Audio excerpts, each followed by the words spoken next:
هیوادوالو خدای دې وکړي چې تاسې ټول راته روغ جوړ او سلامت اوسئ. د ننګرهار نه د کونړ په لور سفر اوس مهال د زیړي بابا سیمې ته رارسېدلي یو او ومې غوښتل چې د ښایسته ښایسته منظرونو ویډیوګانې در سره شریکې کړم. راځئ چې په ګډه سره یې ننداره کړو. چیرې مه ځئ، ما سره پاتې شئ.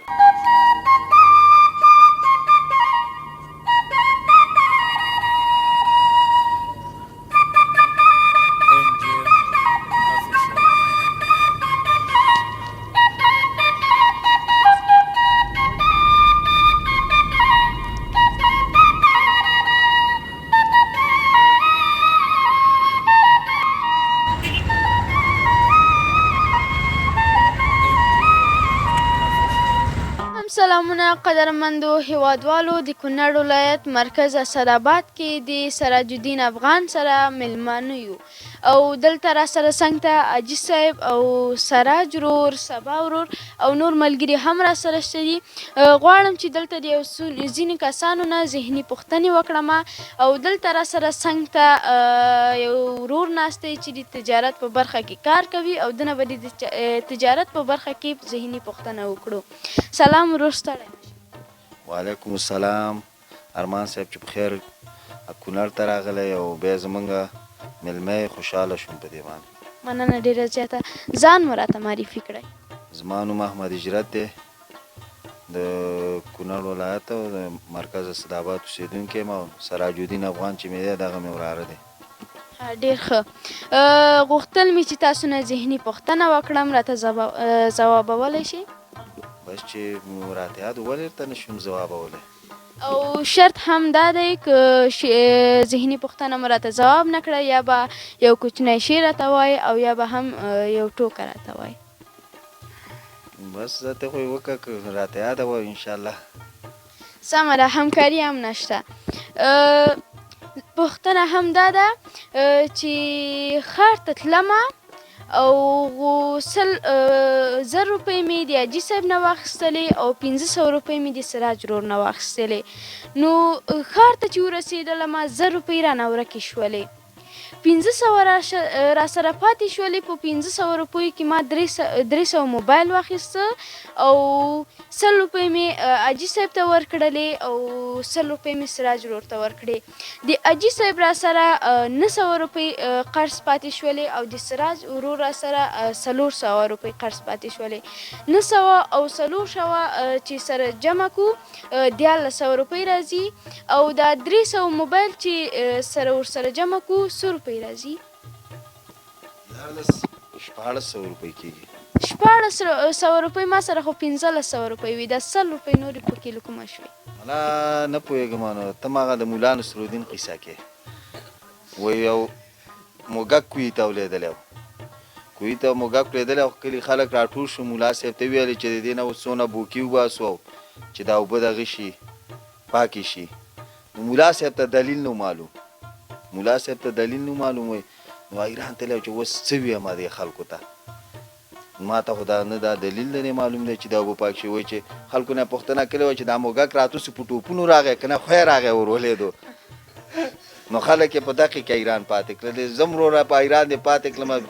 1400 روپۍ د حاجي صاحب د 1000 روپۍ د نه ورکې شولې او بېرته پکې دا مې حساب نو نه پوهېږم په دې سور باندې دی ورور. ښه زه صحیح دی. شرط مو راته پوره کړو خو ځواب مو رانه کړ. دوستانو غواړم چې د حاجي صاحب نه هم یو ذهني پوښتنه وکړم. اجازه ده حاجي صاحب؟ مهرباني. 5 ګلونه دي، 3 په سپوږمۍ کې دي او 2 په لمر کې. هغه کوم ګلونه دي؟ الحمدلله چې دا وراره ګل مې مشرقي ولایتونو ته کونړ ته سفر راوړی. ډېر ستړی مه شي، الله دې ونازو، الله دې عمر درته درکړي. دا به عباداتو کې نو فکر کوم مونځ دی. واه حاجي صاحب ځواب مو صحیح راته راکړ. ډېره مننه چې موږ ته مو وخت راکړ. الله دې تا ته عمر درکړي، په ځوانۍ د برکت شه. ډېر خوشحاله شوم چې تا ځان څخه لرم. ژوندی او سلامت اوسې. مننه ډېره زیاته. راځه ورور، غواړم چې تا نه هم یو ذهني پوښتنه وکړم. مهرباني. ارمان صاحب ستړی مه شي، هر وخت دې راشي. پوښتنه وکړه. مننه ته هم ستړی مه شې. پوښتنه دا ده چې هغه څه شی ده چې پلار یې پیدا نه وي زوی په بام ګډېږي؟ ارمان صاحب ډېره سخته پوښتنه ده، نه پوهېږم چې دا به څه شی چې لا خو چې پلار یې پیدا نه وي زوی په بام ګډېږي. نه پوهېږم ارمان صاحب. ښه نو سخته پوښتنه دې وکړله. که سخته پوښتنه یې نشي حلولی نو بیا شرط پوره کړه. شرط څه شی دی ارمان صاحب؟ شرط مو ووایه چې شرط یو کوچنی ټوکه او یا یو شعر. شعر یا ټوکه؟ یو شعر به درته ووایم. ارشاد. ټولو دردونو ته دې ماتې ورکړه، ټولو دردونو ته دې ماتې ورکړه، د وطن درده ته مې ومنلې. دوستانو اوس مهال را سره یو څو ملګري نور هم یو ځای شول او دلته یې ورو ورو غوښتل چې موږ ته بدون د پوښتنې ټوکه ډالۍ کړي. سلام ورور، ستړی مه شې، ځان مو راته معرفي کړه. وعلیکم سلام ارمان صاحب، مننه. نوم مې افتخار دی او د کونړ ولایت اوسیدونکی یم. مننه ډېره زیاته. غوښتل مو چې موږ ته یو ټوکه ډالۍ کړئ. ټوکه ارمان صاحب داسې ده چې له غرو څخه یو سړی راکښته شوی و، موټر یې نه و لیدلی. نو کله چې کابل ته تو نو موټروان ته ویلي چې د 100 روپۍ کرا ده. هغې ورته ویلي چې 100 روپۍ. وایي چې سیټ کې 100 روپۍ کرا ده؟ وایي چې 100. وایي چې د چت په سر څو ده؟ وایي چې 100. نو دا کس چې چت سر ته وختې و، کله چې په لاره روان شوی نو ایسته باد تې پکول ارتلی و. باد تې پکول ارتلی و نو ایسته په دې لارې د ډریور ته غږ کوي چې پکول ورته وه مرسیډیز رانه ولید. پکول ورته وایي چې مرسیډیز رانه ولید. ارمان صاحب مننه افغان صاحب، ډېره زیاته. کور مو ودان، ډېر ښکلی شعر مو راته ډالۍ کړ او مننه چې موږ ته مو وخت راکړ. او حاجي صاحب رانه غوښتنه کړې وه زه به هم یو شعر ورته ډالۍ کړم. ربه څومره خوار و زاره زندګي ده، ربه څومره خوار و زاره زندګي ده، ډېره سخته بې له یاره زندګي ده. ربه څومره خوار و زهره زندګي ده، ډېره سخته بې له یاره زندګي ده. ورځې شپې د سترګو رپ غوندې تېرېږي، ورځې شپې د سترګو رپ غوندې تېرېږي، پیدا شوې مرګ لپاره زندګي ده. د پردو په لمسون خپلو کې جنګېږو، د پردو په لمسون خپلو کې جنګېږو، دا زموږ چې داسې خواره زندګي ده، دا زموږ چې داسې خواره زندګي ده. او چیرې مه ځئ، موږ سره پاتې شئ، زه به نورې ویډیوګانې هم در سره شریکې کړم.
مهال د اسمار ولسوالۍ ته را رسېدلي یو او هغه طرف ته اسمار ولسوالۍ ده او دغه غونډۍ د څانکۍ تاریخي غونډۍ په نوم مشهور ده. دا طرف ته د اسمار زوړ کلی ده او هغه طرف ته د دانګام دره ده. اوس مهال موږ د نړۍ په لور روان یو، چیرې مه ځئ، موږ سره پاتې شئ.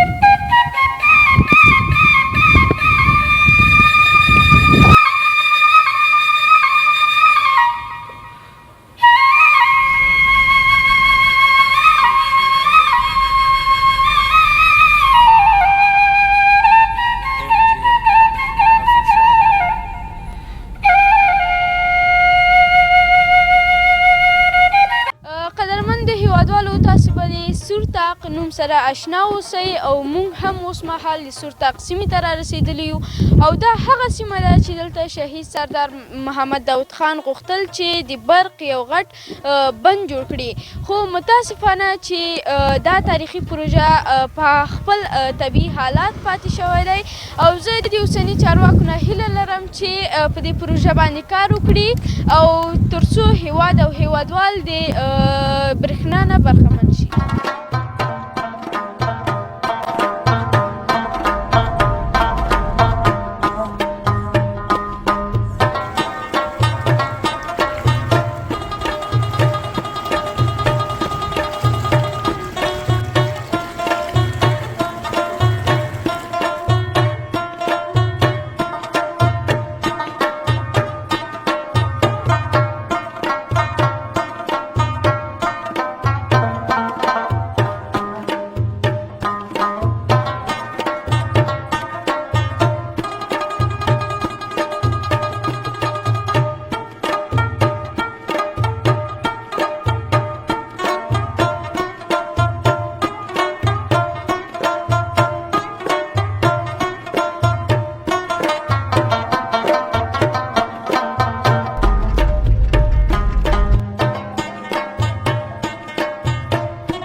بیا هم سلامونه قدرمندو هیوادوالو د ناړۍ ولسوالۍ د کلام کلي ته ورسېدلو او هغه چې تاسو وینئ د کلام کلی دی او دلته د ډیورنډ فرضي کرښه ده او د هغه نه اخواته ارندو کلی دی.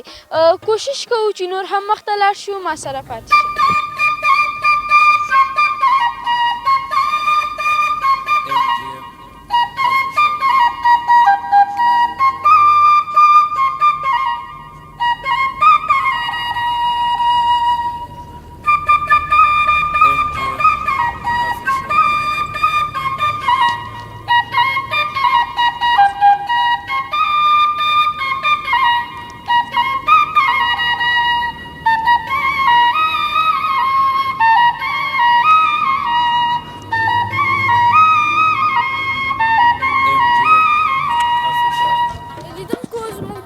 سفر پای ته ورسېده او اوس مهال د نورستان ولایت دواب سیمې ته را رسېدلي یو او دغه سیند د نورستان نه راغلی دی او مخامخ سیند د چترال نه راغلی دی، نو ځکه هم دا ځای د دواب په نوم یادېږي.